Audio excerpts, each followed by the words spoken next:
Hi hello నమస్తే welcome back to NVN designer.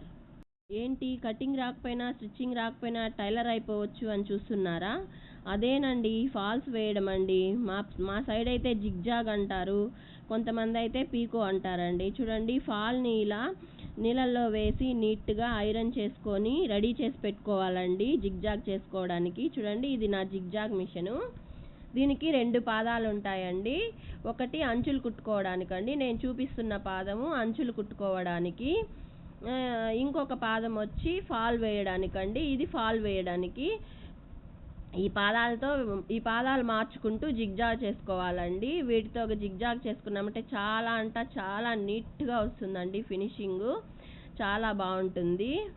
శారీకి కట్టు చెంగు దగ్గర ఒక జాన వదిలి నేను వీడియోలో చూపిస్తున్న విధంగా పీకో వేసుకోవాలండి, అదే జిగ్జాగ్ వేసుకోవాలి. ఫస్టే అంచులు కరెక్ట్గా సరిగా ఉన్నాయా లేదా చూసుకొని వాటికి ఉన్న క్రాస్లను కట్ చేసుకోవాలండి. కట్ చేసుకున్న తర్వాత అంచులు వేసుకునే పాదం వేసి ఇలా నేను చూపించిన విధంగా కుట్టుకోవాలండి. అసలు క్లాత్ ఏమీ లాగనవసరం లేదండి. జస్ట్ మిషన్కి మనము అలా ఇస్తూ పోయినామంటే క్లాత్ని అదే రోల్ చేసుకుంటూ నీట్గా కుట్టుకుంటూ వచ్చేస్తుందండి. చాలా నీట్గా ఫినిషింగ్ వస్తుందండి. ఈ ఫాల్ వేయడానికి టైలరింగ్ రావాల్సిన అవసరం లేదండి. జస్ట్ కొద్దిగా ఓపిక ఉంటే చాలండి. నీట్గా ఇంటి దగ్గరే రోజుకి మనము 2 నుంచి 300 దాకా సంపాదించుకోవచ్చండి. ఇంట్లో ఒక మిషన్ తెచ్చి పెట్టుకొని కరెక్ట్గా 1 గంటలో ఈ ఫాల్ వేయడం నేర్చుకోవచ్చండి చూస్తూనే. అదేవిధంగా వీడియోలో నేను చూపిస్తాను చూడండి. ఆ విధంగా కనుక నేను చెప్పినట్టు కానీ జిగ్జాగ్ చేశారంటే నీట్గా ఉంటుందండి. అసలు మీ కింది వైపు మామూలుగా ఫాల్స్ కుట్టే పాదం వేస్తారు కదండి. నేను చెప్పిన ఈ చిన్న ట్రిక్ చూడండి, అంచులు కుట్టే పాదంతోనే నేను కింది వైపు కూడా ఫాల్ కుడతానండి. చాలా నీట్గా ఫినిషింగ్ చాలా సూపర్గా వస్తుందండి. ఈ విధంగా మీరు ఒకసారి ట్రై చేసి చూడండి.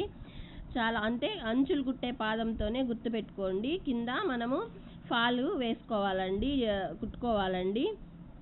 ఇంటి ముందర ఒక చిన్న బోర్డు జిగ్జాగ్ చేయబడును అని ఒక చిన్న బోర్డు పెట్టుకుంటే చాలండి. రోజుకు ఒక 3-4 చీరలు కుట్టుకున్నా మీరు ఒక 300-200 నుంచి ఏరియాని బట్టి ఒక్కో శారీకి 100 నుంచి 50 రూపీస్ తీసుకుంటున్నారండి. రోజుకి అట్లా ఏదైనా ఒక 300 దాకా సంపాదించుకోవచ్చండి.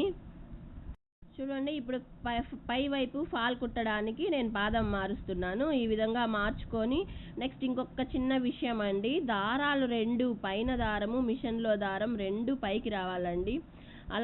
అలా వస్తేనే మీరు మిషన్ కుట్టడం స్టార్ట్ చేయాలండి. లేదంటే జిగ్జాగ్ మిషన్ రిపేర్స్ వస్తూ ఉంటాయండి. ఆ దారం వెళ్ళి కింద షటిల్లో చిక్కులుకొని రిపేర్లు వస్తూ ఉంటాయండి. ఈ ఒక్క విషయం మీరు గమనించాలండి. అందుకే జిగ్జాగ్ మిషన్ రిపేర్లు తరచూ వస్తూ ఉంటాయి అంటూ ఉంటారండి. ఇట్లాంటి చిన్న విషయాల వల్లే రిపేర్లు వస్తూ ఉంటాయండి. ఇట్లాంటి విషయాలు తెలుసుకోవాలంటే నా ఛానల్ని సబ్స్క్రైబ్ చేసుకోండి, నా ఛానల్ని ఫాలో అవ్వండి. ప్లీజ్ నన్ను సపోర్ట్ చేయండి. ఇట్లాంటివి నాకు తెలిసిన విషయాలు మీకు షేర్ చేసుకుంటూ ఉంటానండి.